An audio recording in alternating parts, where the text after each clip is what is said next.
दोस्तों, 1 फरवरी 2003 दुनिया के इतिहास का ऐसा मनहूस दिन जिसने पूरी दुनिया के लोगों की आंखों में आंसू ला दिया थे। इस दिन STS 107 में सवार कल्पना चावला और उनके 6 क्रू मेंबर्स के पृथ्वी पर लौटने के वक्त स्पेस शटल के साथ जलकर जान चली गई थी। लेकिन क्या आपको पता है कि इस स्पेस शटल के लॉन्च के अगले ही दिन इसे अंतरिक्ष में भेजने वाली अमेरिकी स्पेस एजेंसी नासा को इस बात का अंदाजा लग चुका था कि आगे क्या होने वाला है। लेकिन फिर भी उन्होंने अपने एस्ट्रोनॉट्स को इस बारे में जानकारी क्यों नहीं दी और लॉन्च से पहले कई बार इस कोलंबिया स्पेस शटल में टेक्निकल प्रॉब्लम आई थी, तो इसे आखिर लॉन्च किया ही क्यों गया और क्या कल्पना चावला को बचाया जा सकता था?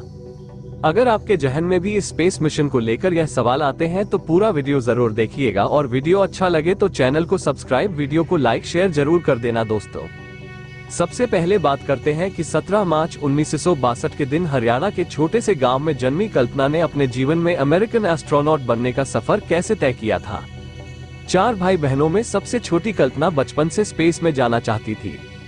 उन्होंने अपनी प्राथमिक शिक्षा टैगोर बाल निकेतन स्कूल से की, जिसके बाद कल्पना ने पंजाब में इंजीनियरिंग चंडीगढ़ से एरोनॉटिकल इंजीनियरिंग में पढ़ाई शुरू की। साल 1974 में एरोनॉटिकल इंजीनियरिंग में बैचलर की डिग्री हासिल करके कल्पना देश की पहली एरोनॉटिकल इंजीनियर बनी। साल 1984 में कल्पना ने अमेरिका की यूनिवर्सिटी ऑफ टेक्सास से इंजीनियरिंग में मास्टर्स की डिग्री हासिल की। इस दौरान उन्हें जीन पूरा हैरिस से प्यार हुआ और 1983 में दोनों ने शादी कर ली। फिर 1988 में कल्पना ने यूनिवर्सिटी ऑफ कोलोराडो में एरोस्पेस इंजीनियरिंग में PhD की पढ़ाई पूरी की। उसी साल उन्होंने नासा स्पेस रिसर्च सेंटर में काम करना शुरू किया। 96 में कल्पना को अमेरिका की सिटीजनशिप मिल गई और कल्पना की मेहनत और दृढ़ निश्चय देख नासा ने 1994 में उन्हें अंतरिक्ष यात्रियों के 15वें समूह में शामिल किया। 19 नवंबर 1997 के दिन अपने 6 क्रू मेंबर्स के साथ कोलंबिया स्पेस शटल में बैठकर कल्पना ने पहली अंतरिक्ष उड़ान भरी। STS 87 नासा से जाने वाले मिशन के दौरान कल्पना ने स्पेस में 15 दिन और 16 घंटे बिताए और 5 दिसंबर 1997 के दिन इस स्पेस शटल ने धरती पर सक्सेसफुल लैंडिंग की। इस मिशन को पूरा करने के साथ ही कल्पना चावला अंतरिक्ष में जाने वाली पहली भारतीय महिला बन चुकी। कल्पना के इस मिशन की सफलता देखते हुए 2001 में नासा ने कल्पना को एक और स्पेस मिशन के लिए चुना, जिसे STS 107 नाम दिया गया। लेकिन इस मिशन के दौरान यूज किए जाने वाले कोलंबिया स्पेस शटल में बार बार आ रही तकनीकी खराबियों की वजह से इसके लॉन्च को पूरे 18 बार पोस्टपोन किया गया था।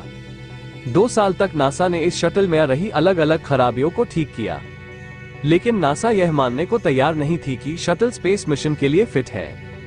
बस पैसे बनाना था और फाइनली नासा को लगा कि स्पेस शटल अब मिशन के लिए पूरी तरह से तैयार है और 16 जनवरी 2003 के दिन इसे लॉन्च करने का निर्णय लिया गया।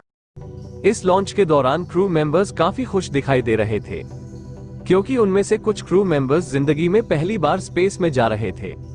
लेकिन उन्हें ये पता नहीं था कि उड़ान उनके जीवन की पहली और आखिरी उड़ान होगी। फिर भी 16 जनवरी की दोपहर को कोलंबिया स्पेस शटल ने अपने रॉकेट के साथ फ्लोरिडा के स्पेस सेंटर से अपनी 28वीं उड़ान भरी और कल्पना का स्पेसक्राफ्ट सही सलामत स्पेस में पहुंच गया, जहां उन्होंने 15 दिन 22 घंटे और 20 मिनट तक स्पेस में रहकर अपने मिशन को पूरा किया। और 1 फरवरी 2003 के दिन जब कोलंबिया स्पेस शटल अंतरिक्ष से धरती के लिए रवाना होकर तेजी से धरती के एटमॉस्फेयर में दाखिल होता है और उस पर वायुमंडल की गैस का प्रेशर और घर्षण बढ़ता है, जिससे कुछ सेकंड में कोलंबिया स्पेस शटल एक आग के गोले में तब्दील हो जाता है और उसके अंदर मौजूद क्रू मेंबर्स के साथ जलकर राख हो जाता है। शुरुआत में तो इस दुर्घटना के पीछे का कारण अनजाने में ही क्रू मेंबर्स की कोई गलती को माना जा रहा था, लेकिन जब इस मामले की वजह तक जाने के लिए इन्वेस्टिगेशन शुरू हुई तो ऐसा सच सामने आया जिसने लोगों के होश उड़ा दिए। इस जांच के मुताबिक जब कोलंबिया स्पेस शटल अपने रॉकेट के साथ उड़ान भर रहा था, तभी उसके एक्सटर्नल फ्यूल टैंक की बाहरी सतह पर लगाए हुए इंसुलेशन का बड़ा सा टुकड़ा करीब 800 किलोमीटर की रफ्तार से शटल के लेफ्ट विंग में फंसा रहता है, जिससे उस विंग पर लगी रनफोर्स का कार्बन यानी RCC की कोटिंग में 10 इंच गहरा गड्ढा बन जाता है।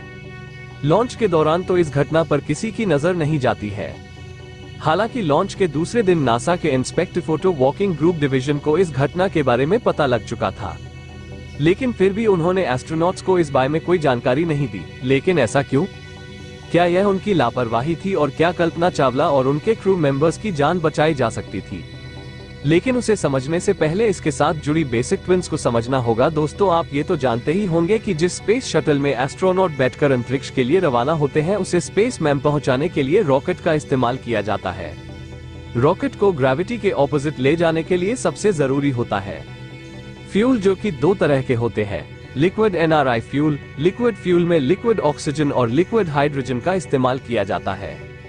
ये दोनों ही बहुत ही कम टेम्परेचर में ही लिक्विड फॉर्म में होते हैं, इसलिए इनका टेम्परेचर मेंटेन करने के लिए इसे एक्सटर्नल फ्यूल टैंक में भरा जाता है जिसे अंदर और बाहर दोनों तरफ से इंसुलिन फोम से कवर किया जाता है ताकि बाहर की गर्मी फ्यूल पर असर ना करे।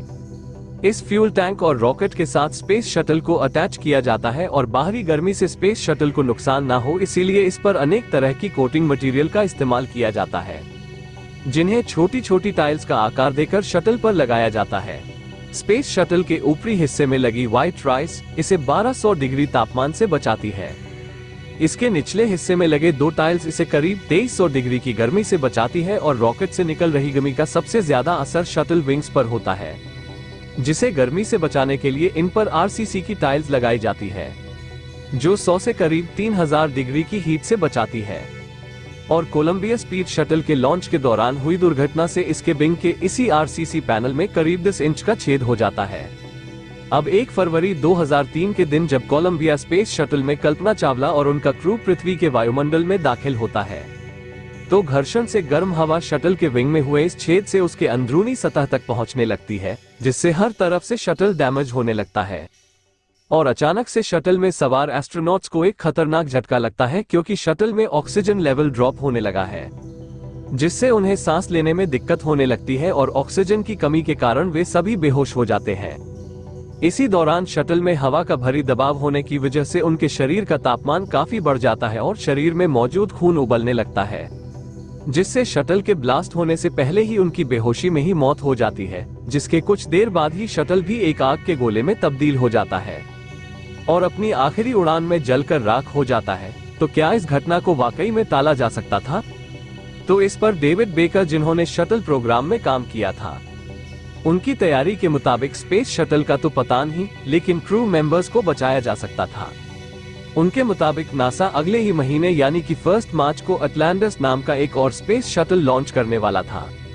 अगर नासा इस दुर्घटना को शुरू में ही सीरियसली ले लेता तो शटल की प्रिपरेशन कुछ ही हफ्तों की जगह 4 हफ्तों में फिनिश करके रेस्क्यू मिशन के लिए लॉन्च किया जा सकता था। और कोलंबिया स्पेस शटल की बात करें तो इसमें एस्ट्रोनॉट को 30 दिनों तक जिंदा रखने के लिए सप्लाई भी था।